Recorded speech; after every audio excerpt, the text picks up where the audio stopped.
Hello, friends, and welcome back to Stories About Entitled People. Asking for a discount because you work for the government sounds an awful lot like asking for a bribe to me. 30% off $370 puts it over $100. She probably wouldn't even be allowed to accept a gift of that size in her official capacity, let alone ask for one. But before we begin, don't forget to subscribe to our channel if you're new here and turn on notifications so you don't miss a new video every single day. Here we go. Karen demanding a discount. I work in a small business. It's a boutique-type store. I recently had a woman come in. She spent quite a while looking around and trying on clothing. She actually made a pile of items on the front counter, which I'm totally fine with as it's a big desk. When she's ready to check out, she brings up several of our most expensive clothing items to add to her pile. Made in USA, so obviously more expensive. The total was something like $370. After I ring everything up, she asks if we have any discounts for government employees, which is something I've never heard of. I tell her we have a $5 off I can give her. She asks if I can make an exception for her and give her more because she's spending so much. I told her I'm not authorized to do that. She insists I call my boss in front of her and ask her for a greater discount.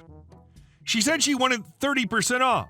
I proceed to call, and it's about as awkward as you can imagine. Boss says no, and the customer then accuses me of not explaining the situation correctly to my boss.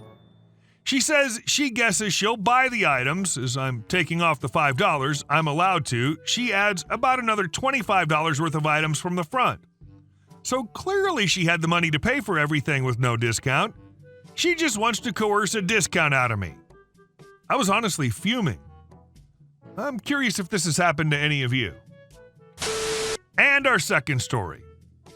I know you don't work here. So I walk into a game store looking for the very popular game Risk to play later that weekend. I quickly find the board game section and look up in the shelves, and up and up, the store indeed has the game, just not within reach of 5'2" me. I scan the store for an employee, but the near-empty store is clearly very understaffed. I see one employee helping a customer at checkout and another having an in-depth conversation with another customer. I just want to pay for my game and go home. If I could have somehow discreetly climbed the shelves like I shamelessly do at the grocery store, I would have. Time for plan B. Politely ask a stranger and hope they take pity on me. Just a few feet away, I see a wonderfully tall person, easily 6 feet tall, shopping with what looks like his girlfriend. I quickly walk over, put on my most apologetic face, and say, "I'm so sorry, but could you please help me for a second?" He turns to me, puzzled. I gesture at the shelf behind me. "If you could grab that game for me, I would super appreciate it. Again, so sorry to bother you." His eyebrows furrow deeper in confusion and a touch of irritation.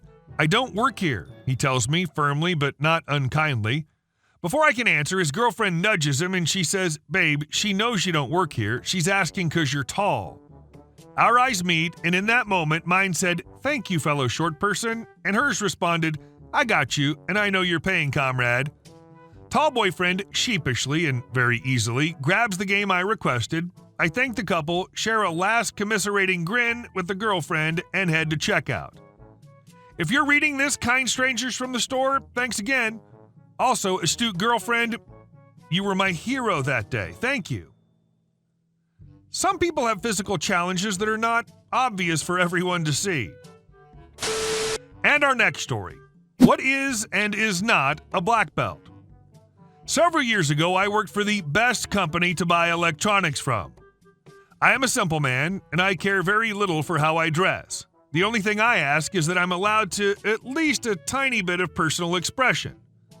Background. I worked in the mobile/cellular department for 3 years. I'd already had a couple of years' experience at a certain shack full of radios and was the local cellular guru. I trained everybody in my department and was the regular go-to man for a certain squad of geeks when it came to anything that touched a cellular network. Managers came and went. Assistant managers came and went until Emily. Emily was about my age, young, and came in with the mindset that she was a go-getter and knew everything about cellular. On several occasions, coworkers came to me instead of her for questions. I had to fix a few of her mistakes, and she'd argue with me on processes that I tweaked because they didn't work otherwise. It was at this point that she, a diehard rules girl, had decided that she hated me. So she began nitpicking my wardrobe. First, it was my boots.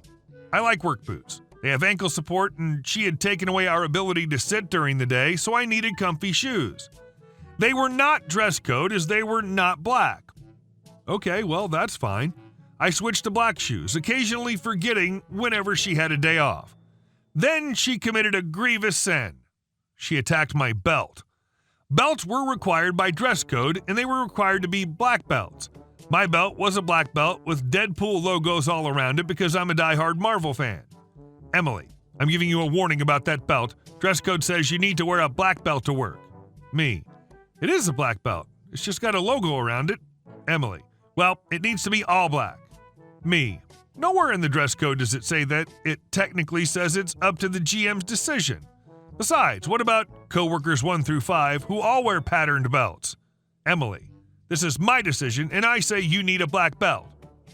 So of course I go ask every other manager in the store. Not a single one of them cares, especially because we live in an extremely liberal city where personal expression tends to be taken to extremes. I finally asked the GM. He's shocked that he has to answer such an asinine and pointless question and indicates that he doesn't care. I helpfully mention this to Emily, to which she responds, Emily, well, I spoke to GM. While he doesn't care personally, he said he'd leave the decision up to me, unless you want to go to corporate about it. Well, she knows that corporate is a sluggish and useless entity, so she leaves me there smugly glowing over my perceived defeat. I do believe you've all waited long enough for my malicious compliance. So while corporate is a slow and useless entity, parts of it are actually surprisingly useful. As it just so happened, our store had been selected as the model store for the upcoming Black Friday holiday.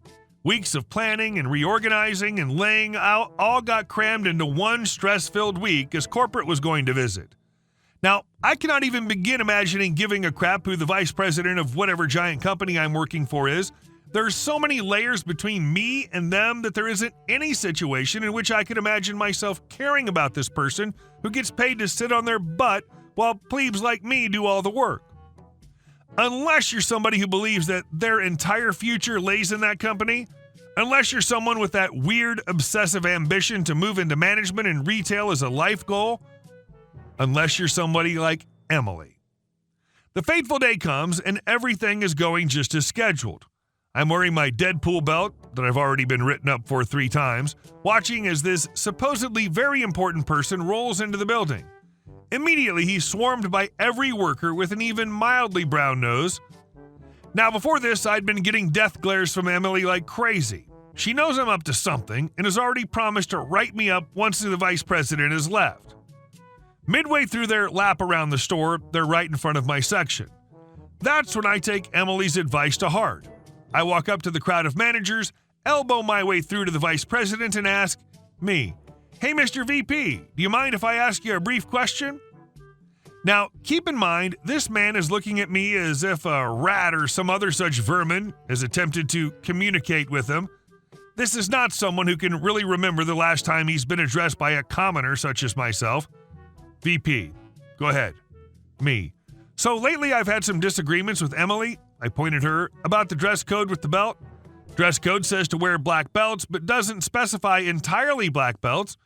Being as my belt is primarily black, it adds a little personality to my uniform.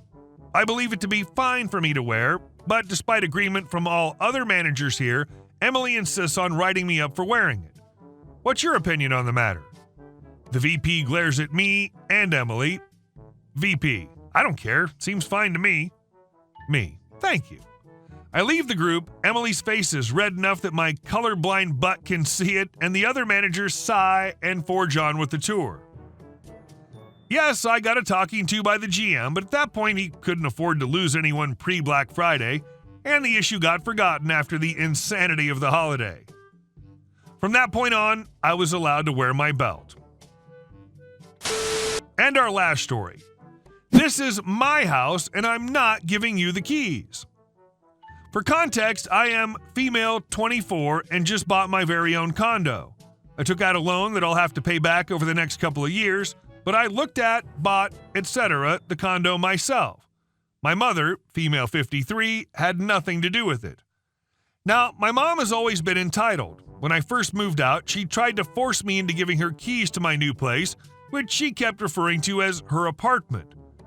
I folded then and regretted that choice when she kept showing up unannounced while I was at uni. As for my new place, she's already threatened to throw me out and get herself a new tenant if she ever comes in to find dishes in the sink. I never claimed to be the most tidy person, but that didn't sit well with me. What right does she have to throw me out of a condo I own? My name's on the register, no one else's. I don't want her to gaslight me into folding again, but she's adamant it's her apartment and that she is technically the owner as she birthed and raised me. I love my mom, but I'm terrified. When I said I wouldn't give her any keys to the place, she lost her crap, calling me ungrateful, that it was her apartment and that I had no right to keep her out of it. I still feel like this is my property and my name on the loan, but I'm also terrified of cutting her off because I know she'll ruin my life as she sees it.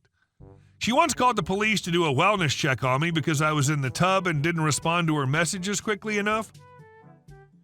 Edit. I've decided to buy another CCTV system for my back entrance and give her a fake key to avoid any fallout while she still has control over some of my accounts. I've also spoken to my grandparents who have stated they're fine with me going no contact. I'm slowly starting to realize how bad the abuse has been and how much trauma I need to work through. Your mother sounds abusive as hell and overly involved with your life. I wouldn't even tell her my address. Hey guys, thank you all for watching the video. I'll see you in the next one.